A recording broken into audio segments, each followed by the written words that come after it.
Hello, everybody, and welcome back. This past summer, I had the opportunity to visit the wonderful city of Atlanta, and if you're familiar with my channel, then you just know I had to visit the one and only Mercedes-Benz Stadium, home of the NFL's Atlanta Falcons, the MLS's Atlanta United, which sits right in the heart of the Big A and is, in my opinion, one of, if not the most architecturally beautiful stadiums the U.S. has to offer.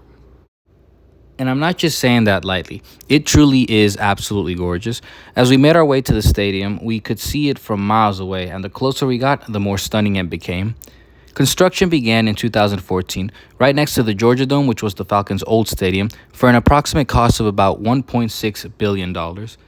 Having been opened on August 26, 2017, it is one of the country's newer stadiums, just behind Allegiant Stadium in Las Vegas and SoFi Stadium in LA at the time of making this video.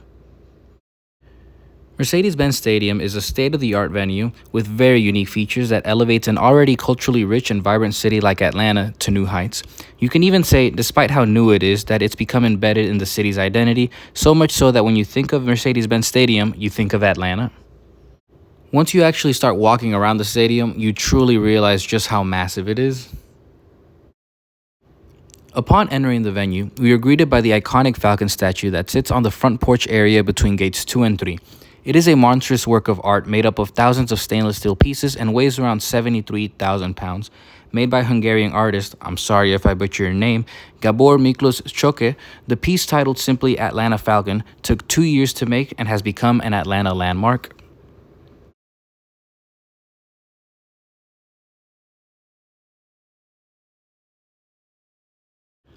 Once we entered the stadium, we checked in, got our tour badges, and walked around for a bit before the actual tour started. And man, let me tell you, it is just as incredible when you walk inside. Very spacious, and it receives a lot of natural light from the outside, so they don't have to use as much electricity to keep it well lit. Very resourceful, and that will be a common theme as you'll come to find out throughout this video. And of course, since it is Mercedes-Benz Stadium, don't be surprised to find some of Mercedes' beautiful automobiles scattered throughout this entire tour. German engineering at its finest.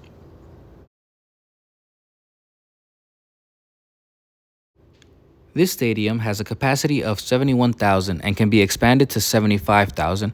Record attendances include the 2022 Peach Bowl for American football, which was around 79,300, and the 2018 MLS Cup for football, and that was about 73,000. And in case you're a massive football fan and are too eager to watch the rest of this video, yes, this will be one of the host stadiums for the 2026 World Cup. It simply had to be. Unfortunately, at the time we booked the tour, the stadium was hosting some corporate event regarding insurance companies or something like that, so we weren't able to see the field turf in all its glory. As we started the tour, we came underneath this wonderful art piece made by Guatemalan artist Dario Escobar. Now, if at this point you're wondering, wow, this stadium has a lot of artwork, you wouldn't be wrong in the slightest. In fact, Mercedes-Benz Stadium has the second largest art collection in all of Atlanta, only behind the High Museum of Arts, of course. Arthur Blank, the owner of the Atlanta Falcons and Atlanta United, is a big proponent of the arts, so it's no surprise he built the stadium to be very eye-catching. Now, if we're talking about the indoor artwork, you cannot miss the most iconic piece and the one that truly encapsulates the Atlanta culture and spirit. Thierry Guetta, also known as Mr. Brainwash, aptly named this work of art, Atlanta is Beautiful. A fusion of street and pop art, it features notable figures from Atlanta's rich history, such as Henry Hank Aaron, Bernie Marcus, Arthur M. Blank himself, Dr. Martin Luther King Jr., Coretta Scott King, Representative John Lewis, President Jimmy Carter, his wife Rosalind Carter, and Ambassador Andrew Young. After going up to the second floor, we were able to see one of the components of the stadium's great sustainability, a portion of the 4,000 solar panels scattered throughout the venue. As mentioned earlier, a lot of natural light comes into the stadium, so not too much energy is required in terms of lighting. Hence, it's no surprise that with its additional help, the solar panels are able to power up to 9 Falcons games and 13 Atlanta United games. In terms of efficiency, after every event, they break up the waste into 3 different categories: compost, recyclables, and only 10% going to the third category, landfill. In terms of recycling, the window panels and most of the seats in the stadium are made out of recycled material. In addition, Mercedes-Benz Stadium has a 1.1 million gallon reservoir used to collect runoff water, which then helps power the plumbing as well as water their garden. Oh, that's right. This stadium even has its own garden. It's used for various ecological programs and produces some pretty tasty blueberries. With all this being said, it should come as no surprise that Mercedes-Benz Stadium is the first professional sports team to achieve LEED Platinum certification in North America and the first stadium worldwide to be awarded with the environmentally coveted and globally recognized True Platinum certification for its zero waste efforts. It truly is the leader when it comes to sustainability and being green. Now, you can probably already guess this by now, but in case you couldn't, Georgia is a massive football state, and it's evident across all levels. Atlanta is home to the College Football Hall of Fame, which is only a 10-minute walk from here. But inside Mercedes-Benz Stadium, you have an entire wall devoted to the homegrown legends, with every helmet of the Georgia High School Association in full display. I think it's pretty cool they made a small museum that pays respect to high school athletes, since it's usually either the pro NFL athletes or collegiate athletes receiving all the attention. Something I also found to be really awesome is the small portion of the wall dedicated to girls and women's flag football. I think it's such a great idea to not only include but promote football for young girls and women. And here is a closer look at some of the homegrown legends that started off in the Georgia High School Association and went on to do great things.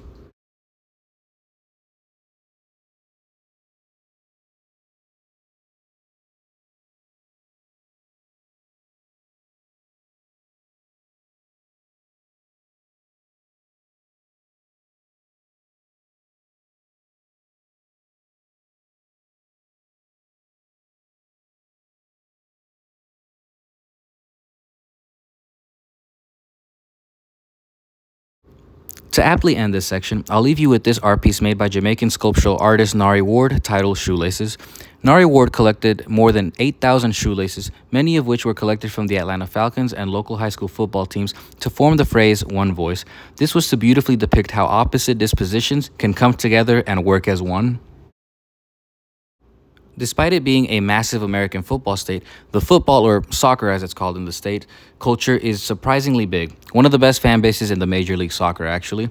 Atlanta United Football Club was founded on April 16th, and they've amassed a few notable achievements in their early history, such as an MLS Cup in 2018, a US Open Cup in 2019, and a Campeones Cup in 2019 as well. Their first game at Mercedes-Benz Stadium was a 3-0 win over FC Dallas, with goal scorers being González Pires, Garza, and most notably Yusef Martinez, who went on to become Atlanta United's all-time leading goal scorer with 158 goals. Walking into the locker room, I was mesmerized by how amazing it is. This is a top-notch, proper locker room in my opinion. In my previous video, I visited Lumen Field and I was pretty underwhelmed with the Sounders locker room, I'm not gonna lie. I didn't pay much mind to it because I had never been inside another MLS's team locker room, so I just assumed they were all pretty similar, but boy was I wrong. In all fairness to them, this is a much newer stadium made for big events, including soccer ones, so much so that it hosted the inaugural match of the 2024 Copa America between Argentina and Canada and will be one of the host stadiums for the 2026 World Cup. Our next stop was to the edge of the field, but sadly we couldn't actually walk on the field because of an event they were getting ready for mentioned earlier. However, we did use this opportunity to admire the Oculus retractable roof and the 360 Halo LED screen. Although 360 Halo screens have become a bit of a trend among newer stadiums, the trendsetter was definitely Mercedes-Benz Stadium by designing the first ever Halo display at the time of its opening in 2017. It measures 58 feet high by 1,075 feet in circumference and covers 61,900 feet. I know it's hard to truly appreciate it because it's not on, but this is truly an amazing engineering feat. And speaking of engineering, the retractable roof is something to truly behold.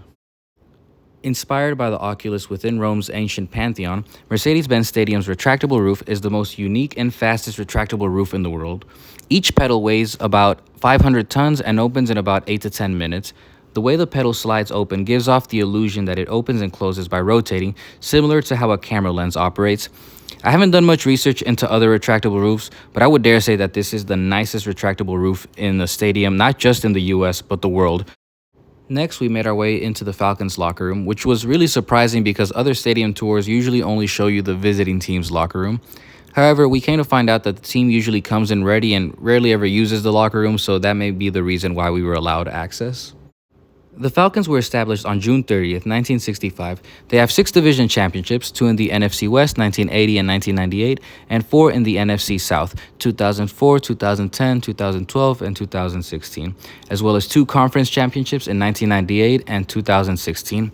They played in the Atlanta Fulton County Stadium, then the Georgia Dome from 1992 to 2016, and now in this amazing stadium. Their first game at Mercedes-Benz Stadium was on September 17, 2017, with a 34-23 win over the Green Bay Packers. Sorry, Cheeseheads. Sadly, the Dirty Birds have never won a Super Bowl. They made 2 appearances and lost both. First one in 1999, Super Bowl 33 versus the Denver Broncos, 34-19. Check out my video on their stadium if you get the chance. And in 2017, Super Bowl 52 versus the New England Patriots, 34-28. Check out my video on NRG Stadium where this final took place in Houston, Texas. Again, we didn't really spend much time in the locker room, and it was pretty standard. Don't get me wrong, it looks great, but nothing super extraordinary.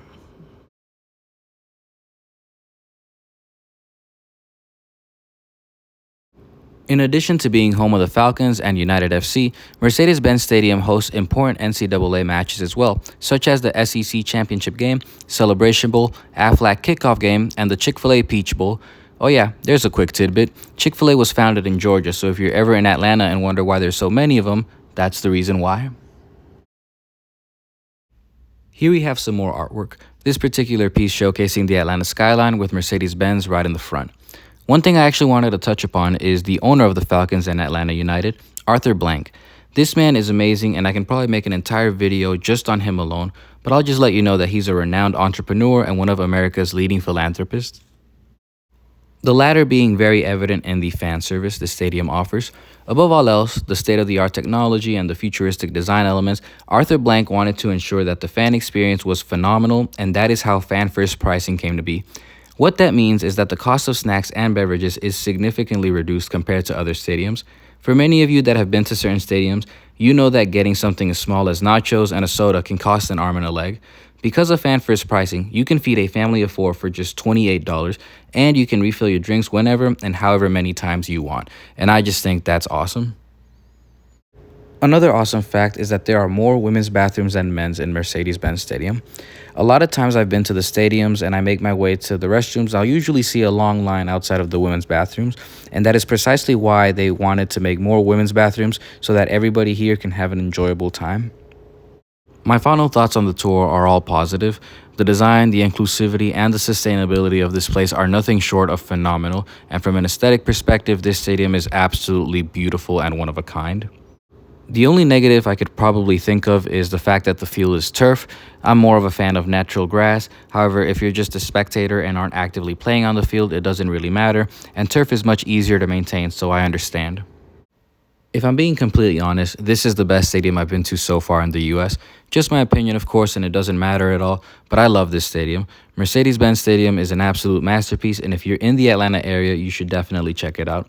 The team store wasn't open, so I couldn't get anything to give away to you guys, so I apologize about that. But if you liked the video, be sure to give it a like, and if you want to see more content like this, please subscribe. Thank you, and I will see you all next time.